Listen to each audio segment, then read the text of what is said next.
우전 수석으로서야 일단 구속을 피했으니 안도의 한숨을 내쉬을 것입니다. 당연하죠. 그렇지만 이게 끝이 아닙니다. 이제 시작일 따름입니다. 무슨 말씀이세요? 전현직 검찰 관계자 내가 10여 명에게 예. 우병우 영장 기각이 그에게 덕이냐 독이냐를 물었더니 약이냐 독이냐? 이제 이구동성으로 독이다.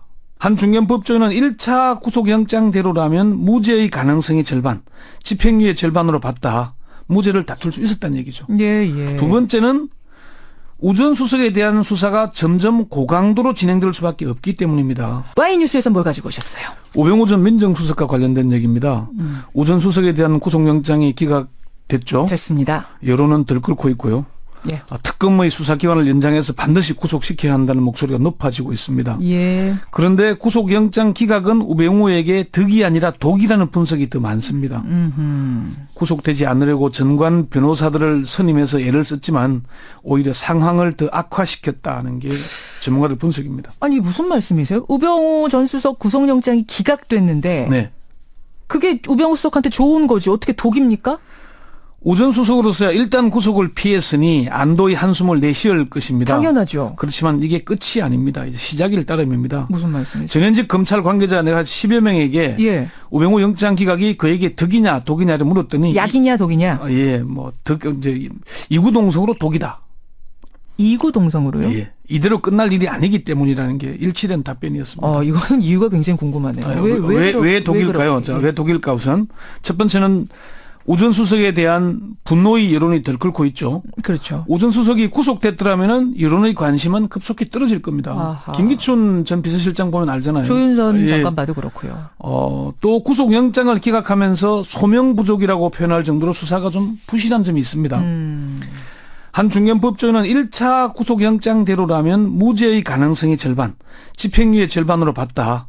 무죄를 다툴 수 있었다는 얘기죠. 예. 두 번째는 우전 수석에 대한 수사가 점점 고강도로 진행될 수밖에 없기 때문입니다. 이거는 이재용 전 삼성 전이 아니죠.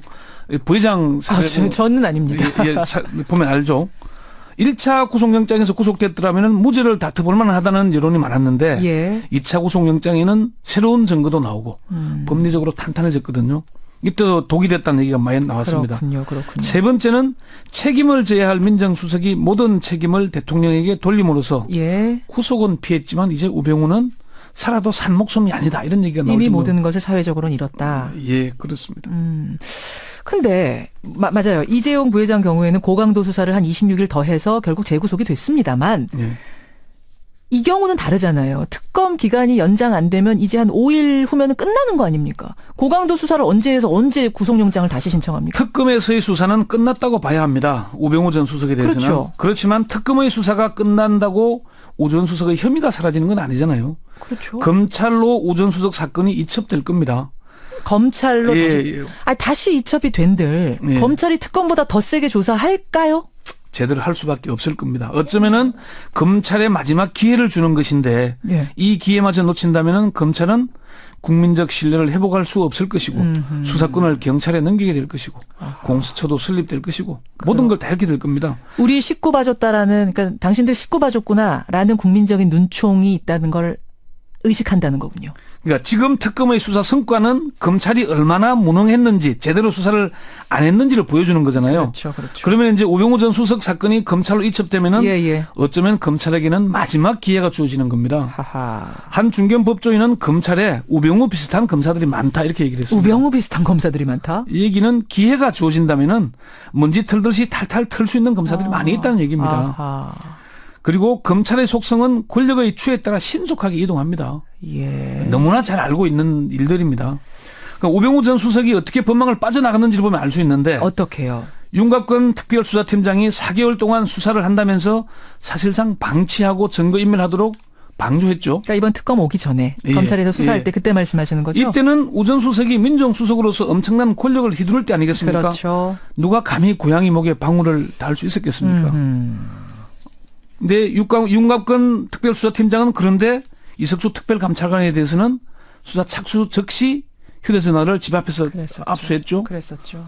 그리고 특별감찰관실은 혐의와 관계도 없는데도 압수수색을 실시했죠. 예. 그런데 우병우 전 민정수석은 어떻게 했습니까? 이게 윤곽근 수사팀장과 우전 수석의 개인적인 친분도 작용했겠지만은 이석수 특별감찰관은 국기문란 사범으로 낙인이 찍힌 반면 우병우는 서서히 푸르게 살아있었기 때문입니다. 그렇죠. 첫 번째는 그러니까 방치한 덕분에 빠져나간 거다. 두 번째 빠져나간 힘이 있으니까 방치했고, 두 번째는 특검의 수사가 좀 부실한 점이 있습니다. 특검 수사 자체도 부실했다. 예, 지난주 때 왜 특검은 우병우 수사 왜 변죽만 올리냐고 우리가 방송한 적이 있죠. 했었죠, 와이뉴스. 그때 얘기했다시피 특검이 법무부와 검찰 내부에 대한 수사를 소홀히 하고 있다. 예. 이게 뭐 파견 검사들 때문이라는 얘기도 있고 여러 가지 이유가 많이 있거든요. 그렇죠. 블랙리스트 수사가 어떻게 성과를 거뒀을까요? 내부자의 협조와 진술이 있었기 때문입니다. 맞습니다. 그런데 나머지 사건들에 대해서는 특검이 그렇게 가열차게 수사를 안 한 측면이 있거든요.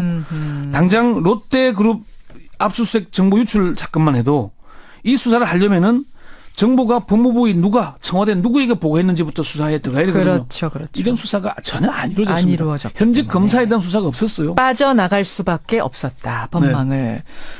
근데 그 일각에서는 특검 수사기간이 연장돼도 우병우 수석 구속이 어렵다 이런 얘기도 나오던데 그건 왜 그래요?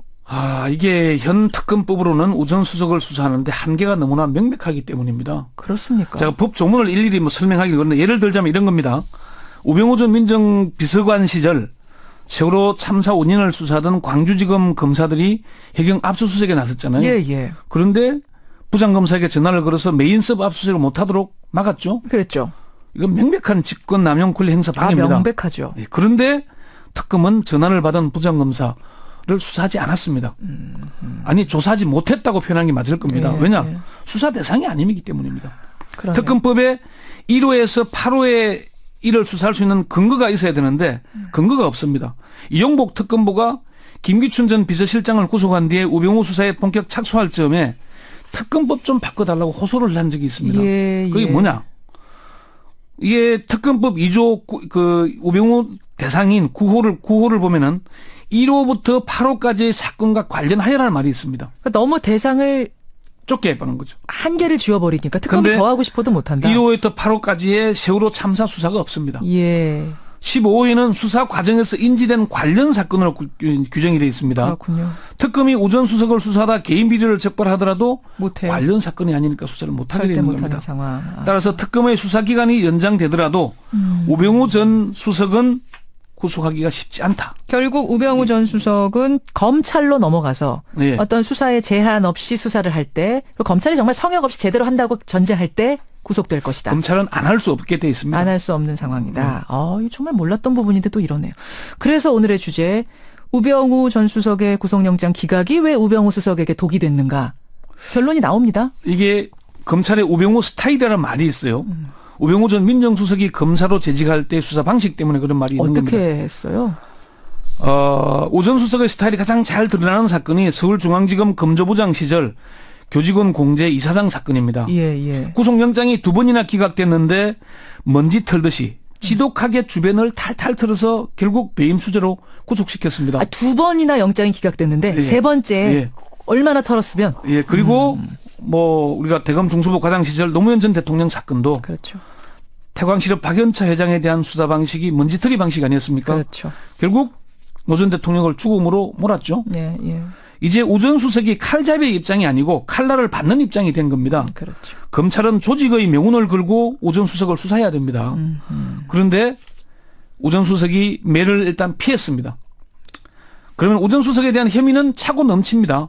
처가의 차명 부동산 보유, 거짓 재산 신고 의혹, 넥슨과의 서울 강남 땅 특혜 거래 의혹, 이런 등등이 모두 수사 대상이 아닙니다. 예. 끈 떨어진 우병우, 자신이 존경한다고 했던 대통령에게 책임을 떠넘긴 우병우에게 호의적인 검찰 내부 인사가 누가 있겠습니까? 그러네요. 그래서 결국 우병우는 우병우를 쏜게 된 겁니다. 우병우 수석은 자신을 쏜게 됐다. 네. 야, 남경수님, 최현명님 등 많은 분들이 오늘 와이뉴스 굉장히 예리한 통찰력이었다. 생각 못했던 부분 지적해 주셨다. 고마운 문자 보내주셨네요. 권현수 선임 기자 고생하셨습니다. 네.